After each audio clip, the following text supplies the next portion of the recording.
Hello everyone, welcome back to my channel. If you're new here, welcome to my channel. My name is Marina. I'm a certified lash tech based in Toronto, Canada, and I like making lashing videos. Before I start all my videos, I just like to put a disclaimer out there that all of my videos are just to help you guys learn different techniques and methods. There is not one way of doing lashes. There's a base foundation, of course, but as you start your lashing journey, you'll realize that there are different ways to do things, and these are just ways that kind of work for me. So if they work for you as well, I'm glad that I can help in some type of way, but it's just to create an avenue for you guys to continuously learn, because when I started my journey, I wish I had that as well.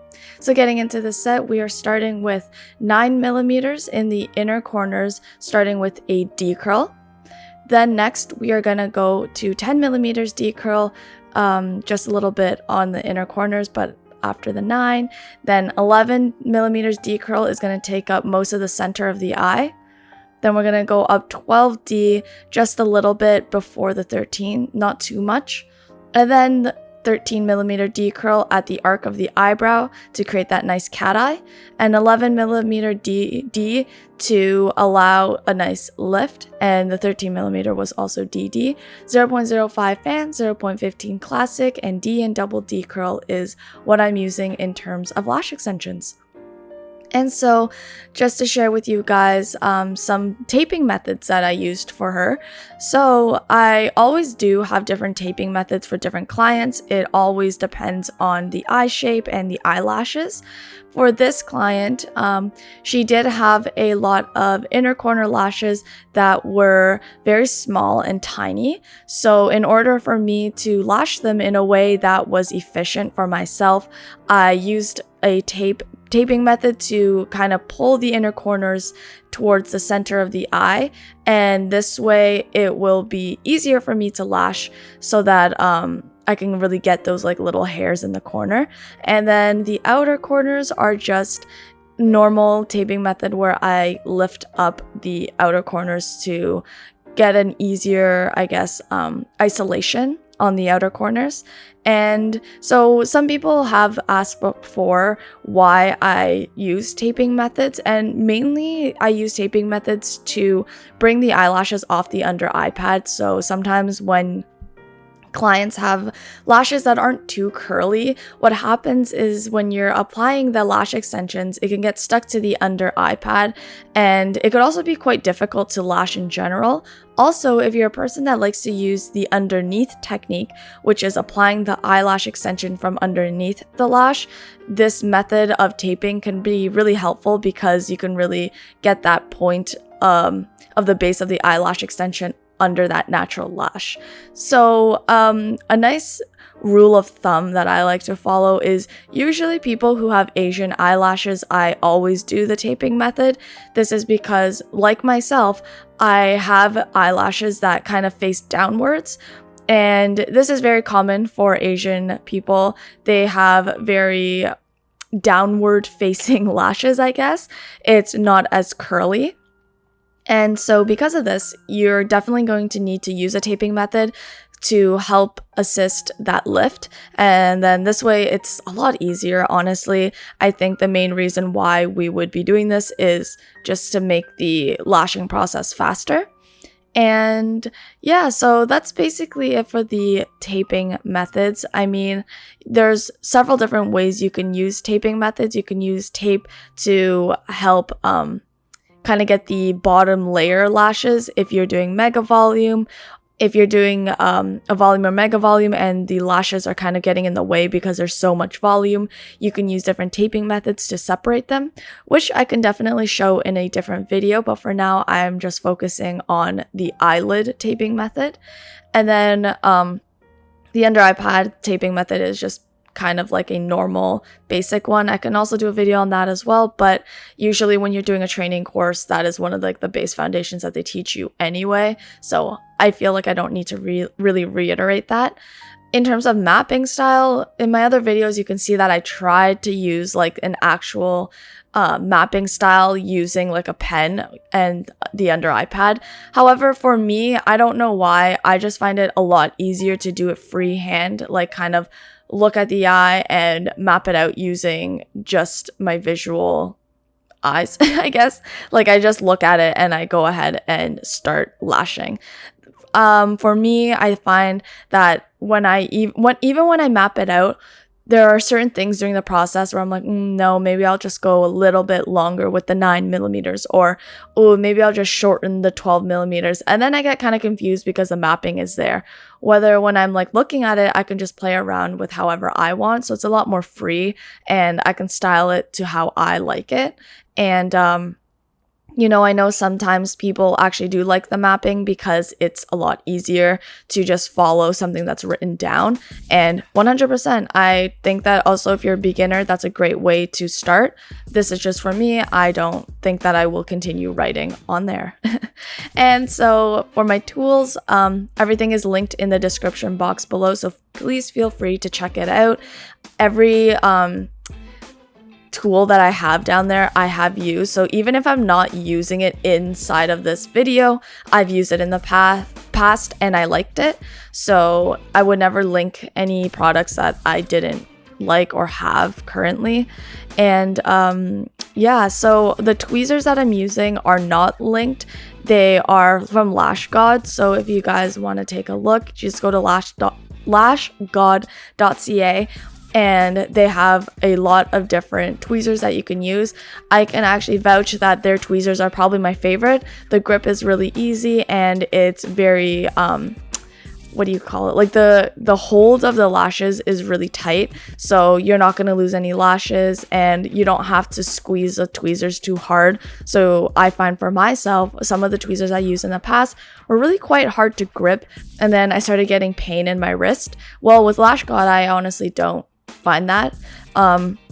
V Eyelashes also has pretty good tweezers. I like their volume tweezer, and I've also used Live Bay Lash. Live Bay Lash is okay, but if it was between Lash God or Live Bay Lash, definitely would go Lash God instead. And yeah, so enjoy the rest of this video into the lash horror story. And today I'm going to be doing another lash based one. As I start this new series, I am going to kind of focus on client based or tech based stories, just to kind of get into the groove of things. So stay tuned and enjoy the next part.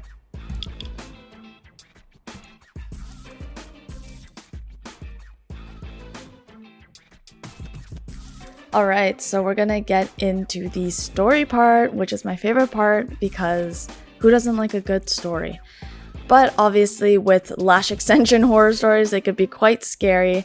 So, girl, I don't know how some people go to these places and not sue, because man, some of these lash techs are very unprofessional, let's just say that.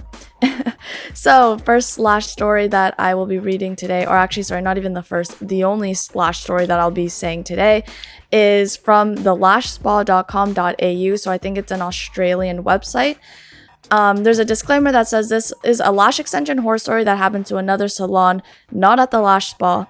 And then tells me to check out the reviews. So I'm guessing they just heard about this story and is resharing it.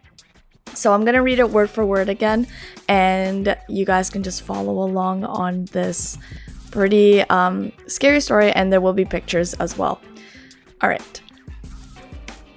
You guys are loving these lash extension stories, aren't you? Well, thankfully, this is a story that happened overseas, so chances are you probably are going to be safe in Australia and Canada if you're Canadian.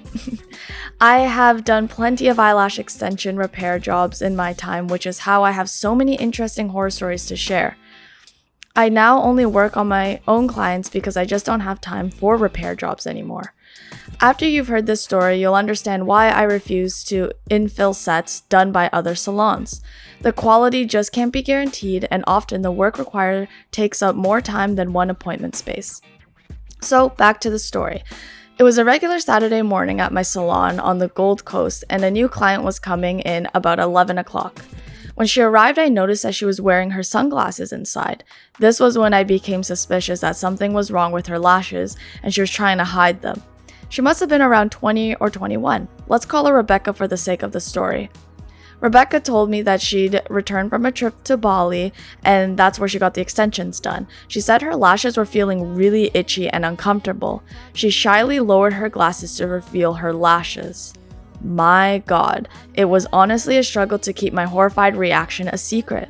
I felt my eyes grow wide and my face turn red. The poor woman's lashes had been absolutely butchered. Instead of individual extensions applied onto each lash, she had clumps and clusters of extensions, and I will put the picture right here.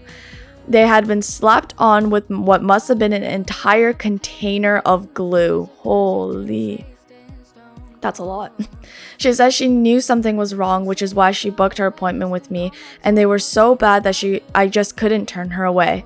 I had to cancel my next appointment and spend 2 hours removing what had been done to her.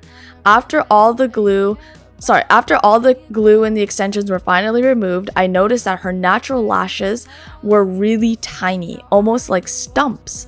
Oh no. Oh, I feel like I know where this is going. Rebecca told me that at the start of the appointment in Bali, they got a pair of mini scissors and started to trim her lashes. Oh my god, I would be so angry if this happened to me. When questioned, they said it would make the extensions hold better. She didn't know the best wasn't normal, so she let them do it. Thankfully, lashes do grow back, so it probably would have only taken a month or two for her lashes to look normal again. I was able to apply a light set of mink extensions to make the eyelashes look decent again. The reason I no longer do repair jobs is that I'm worried that I could be held accountable for the damage that has already been done to the lashes. I'd rather steer clear from them completely. It's so important to do your research before you book extensions anywhere. Sadly, the industry is unregulated in Australia, which results in untrained people looking to make some easy money. And this was actually the same problem in my last story, in the last video that I made, was that it was unregulated, so that's why that girl lost her eyelid, because she was in like an unprofessional setting. Even if it's a home base, you still have to be super professional, but I guess because it's so easy to get certified, there are so many not good techs. Anyway, back to the story. Avoid places if it sounds too good to be true, or if you get a Groupon or some kind of heavily discounted set of lashes. There's a good chance that the student is practicing on you or somebody unqualified. That is actually a really good point. Back when eyelash extensions weren't very popular yet, my mom won like some weird prize where we could get lash extensions done, and I got them done, and 1, they looked horrible, and 2, they all fell out in like the next 3 days. Luckily it was a Groupon, but you know, you get what you pay for, I guess. So many people out there love to hear these stories, and I guess they're pretty interesting. Oh, sorry, these are just the blog telling me to click the link so that there's more stories to share.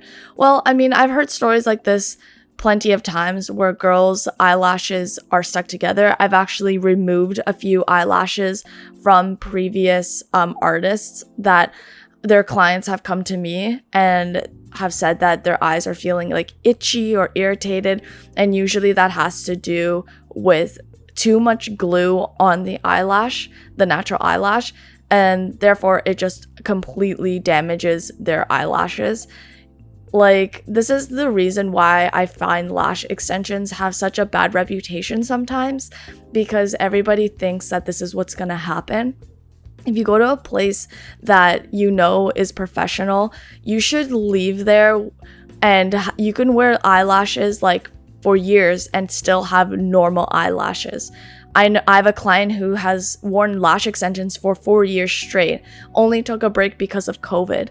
But even in between her fills and like her last appointment, her eyelashes are still really beautiful looking, like her natural eyelashes. So there should never be damage, and never, ever cut the natural eyelashes. Like, I have never heard of that. I've seen it on Instagram, but I don't know, like, I can tell that it wasn't from like North America, so I was like, well, maybe there's a different method. But even if it was a different method in a different country, I would never cut someone's eyelashes like that. It's a little bit concerning because you need your natural eyelashes because they're there for a reason. So to me, that's a little spooky. I don't know, really, really scary for me. But I hope you guys like this story. Not as intense and gory as the last one for sure, but definitely something very common.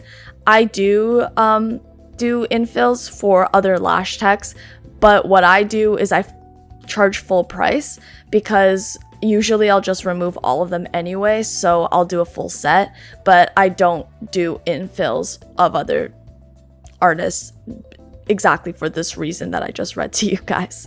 So yeah, well, that was today's story. Hope you guys liked it and hope I helped you at all in the beginning of this video as well. I post every Sunday around 6:15. Thank you guys so much for tuning in. It really means a lot to me.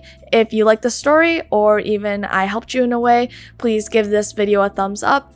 And if you guys have any type of horror stories, please feel free to share them with me. But I will continue making these videos and I hope that you guys like it. Thank you so much for watching and see you guys next week. Bye!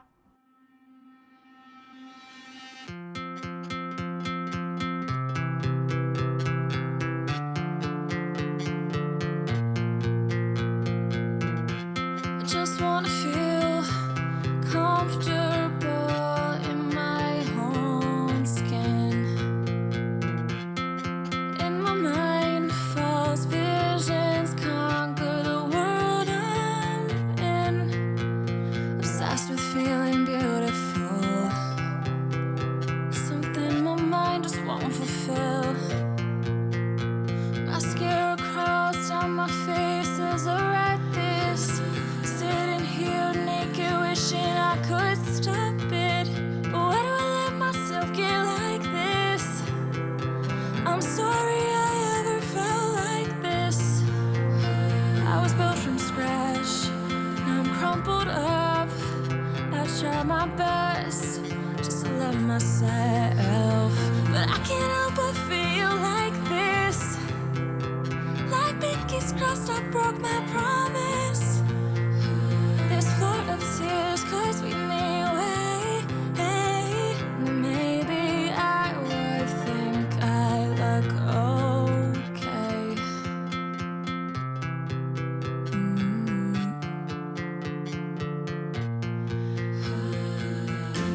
I've tried and tried